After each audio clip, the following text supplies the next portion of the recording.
देख रहे हैं डार्क फाइल्स। तो चलिए बढ़ते हैं आज की इस कहानी की ओर।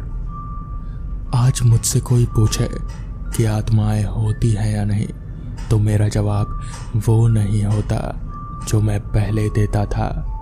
जो मेरे साथ हुआ, अगर वो ना हुआ होता तो मैं आत्माओं पर विश्वास नहीं करता।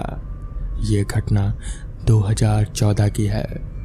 मेरा नाम संजय है। मैं इंदौर में अपनी पढ़ाई करने के लिए आया था। मैं पहले अनाथ था, बाद में मुझे गुप्ता परिवार ने गोद ले लिया था। वो दिन मेरा कॉलेज का पहला दिन था। मैं बहुत खुश था क्योंकि ये कॉलेज इंदौर का सबसे बड़ा कॉलेज था। उस कॉलेज का नाम था गांधी कॉलेज।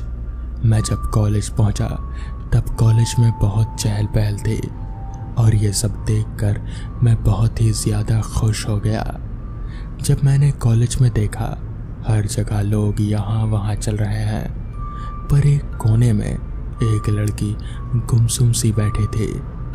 मैंने ये देखा तो मेरे से रहा नहीं गया। मैं तुरंत वहाँ चला गया और उसके पास जाकर पूछने लगा कि क्या हुआ। वो लड़की मुझे कुछ अजीब नज़रों से देखने लगी। उस लड़की को मैं कुछ और पूछ पाता, तभी मुझे पीछे से किसी ने आवाज़ दी तो मैं पीछे मुड़ा। मेरे पीछे मेरे बचपन का दोस्त था समीर। उसने बोला, यहाँ क्या कर रहा है तू? तब मैंने उसे कहा, यार इसी कॉलेज में मेरी एडमिशन हुई है और ये लड़की। मैं उसे वो लड़की दिखाने ही वाला था कि पता नहीं वो कहीं गायब सी हो गई। मुझे कुछ अजीब लगा। मुझे लगा कि शायद चली गई होगी, इसलिए मैंने ज़्यादा ध्यान नहीं दिया। बाद में मैं कॉलेज देखने में बिजी हो गया। पूरा एंजॉय करने के बाद मैं वापस घर की ओर ही जा रहा था। दोस्तों के साथ गप्पे लड़ाते हुए काफ़ी वक्त हो चला था और अब तक आसमान में पूरी तरह से अंधेरा छा चुका था। मैं अपने घर की ओर वापस बढ़ रहा था। घर का रास्ता बहुत ही सुनसान था। मुझे थोड़ा डर भी लग रहा था। तभी किसी ने मुझे पीछे से आवाज़ दी और वो आवाज़ किसी लड़की की थी। उस लड़की ने कहा, संजय तुम हो ना? मैं उस आवाज़ को सुनकर और भी डर गया, पर मैं अपने डर पे काबू पाकर वापस से चलने लगा और चलने की रफ्तार बढ़ा दी। पर वो आवाज़ वापस आई और नाम के साथ कह रही थी, डरो मत, मैं तुम्हें कुछ नुकसान नहीं पहुंचाने आई हूँ।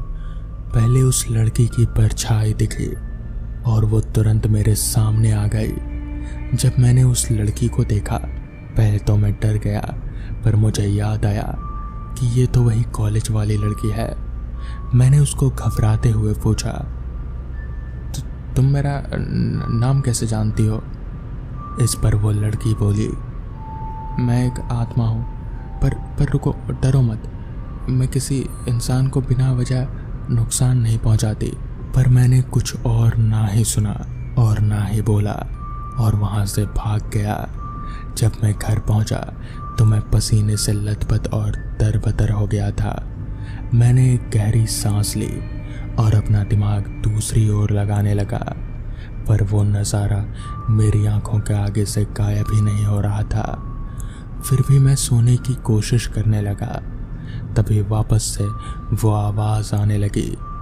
मैं डर के मारे कांपने लगा। मैंने बोला, तुम कौन हो? तो वो लड़की अचानक से मेरे सामने आई और कहा, मेरा नाम काव्या है। तुम डरो मत मुझसे, मेरी मदद करो, मुझे तुम्हारी मदद की ज़रूरत है। इस पर मैंने उससे पूछा, मैं तुम्हारी मदद कैसे करूं? इस पर वो लड़की बोली, मुझे मुक्ति दिलाओ। मैं तुम्हें मुक्ति कैसे दिला सकता हूं? इस पर उस लड़की ने कहा, मुझे कोई अपना ही मुक्ति दिला सकता है, पर मैं तुम्हारा अपना कैसे हुआ? तुम मेरे अपने हो। मैंने ये सुना तो मैं हक्का बक्का रह गया। पर उसने कहना जारी रखा। उसने कहा कि हम लोग अनाथालय में साथ में थे, तुम मुझे प्यार से लड्डू बुलाते थे। तब जाकर मुझे याद आया कि ये तो मेरे बचपन की दोस्त है। तब जाकर मुझे शांति मिली, पर दूसरी ही सेकंड मैंने दुखी होकर पूछा, तुम्हारी यह हालत कैसे हो गई? तब काव्या ने कहा, तुम्हें तो पता था कि मुझे पढ़ना कितना पसंद था और मैंने बहुत मेहनत करके आगे पढ़ाई की और आगे बढ़ने के लिए मुझे इसी कॉलेज में एडमिशन मिल गया। सब बहुत अच्छा चल रहा था, पर एक दिन 2 लड़कों की बुरी नज़र मुझ पर पड़ी और फिर उन लोगों ने मेरे साथ बहुत गलत किया और मुझे मार दिया और तब जाकर मैं आत्मा बन गई। जब ये मेरे साथ हुआ तब मैं बहुत डरी सहमी थी। जब मुझे होश आया तब वो दोनों लड़के मेरे शरीर को दफना रहे थे। मैंने उन्हें रोकना चाहा, तब मुझे पता चला कि मैं मर चुकी हूँ और मैं कुछ नहीं कर पाई। आगे काव्या ने बताना जारी रखा, जब मैं भटक रही थी तब एक तांत्रिक ने मुझे देख लिया और मुझे बोला कि मुझे पता है कि मेरे साथ गलत हुआ है।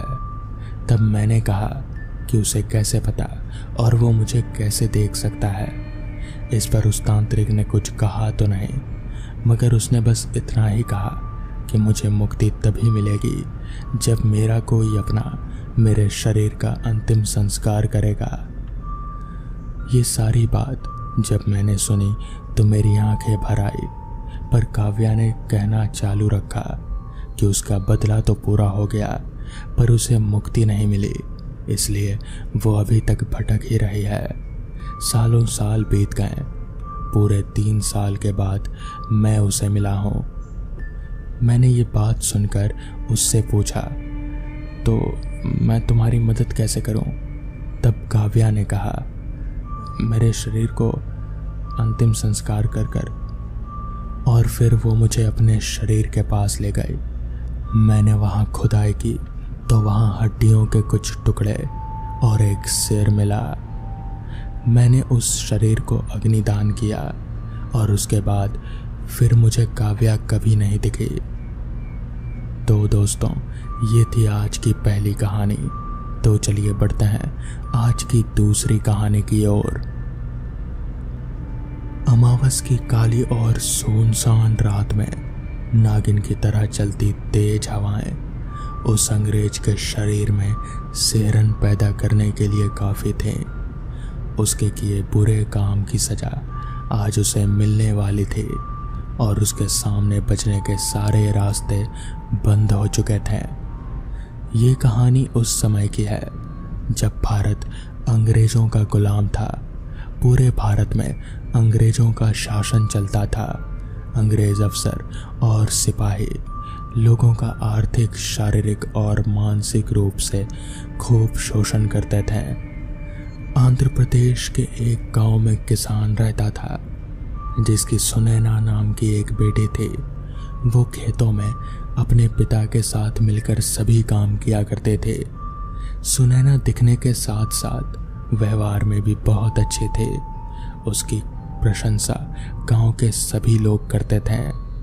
एक दिन सुनैना अपने खेत में अकेले फसल काट रहे थे। उसके पिताजी किसी काम से दूसरे गांव गए थे। तभी वहां कुछ अंग्रेज आदम गए और अकेला देखकर वो उसके साथ छेड़खानी करने लगे। सुनैना ने विरोध किया और वो ज़ोर ज़ोर से मदद के लिए चिल्लाने लगी, लेकिन उसकी आवाज़ सुनने वाला वहाँ कोई नहीं था। उन चारों दरिंदों ने मिलकर सुनैना के साथ बुरा काम किया और उसको उसी हालत में वहीं पर छोड़ दिया। लोग लाज और शर्म के चलते पास बह रही नदी में सुनैना ने छलांग लगा दी और उसने आत्महत्या कर ली। पूरे गांव में शोक की लहर फैल गई, लेकिन किसी की भी हिम्मत नहीं हुई उन अंग्रेज़ों को कुछ भी कह सके, सज़ा देना तो दूर। कुछ समय बाद एक अंग्रेज की लाश जंगल में पड़ी मिली। अंग्रेज अफसरों में तहलका मच गया। अंग्रेज़ों ने खोजबीन शुरू की, लेकिन कुछ भी पता नहीं चला। ऐसे ही 2-3 दिन बाद एक और अंग्रेज सिपाही की दर्दनाक मौत हो गई और उसकी शव नदी किनारे एक पेड़ से लटकी मिली। उसकी दोनों आंखें फोड़ दी गई थी। लगातार 2 अंग्रेज सिपाहियों की मौत में लंदन में बैठे राज दरबार के लोग भी घबरा गए और उच्च स्तरीय जांच बैठा दी गई, लेकिन उसका भी कोई परिणाम नहीं मिला। अभी जांच चल ही रही थी कि उस रात एक और सिपाही की लाश नाले में पड़ी मिली।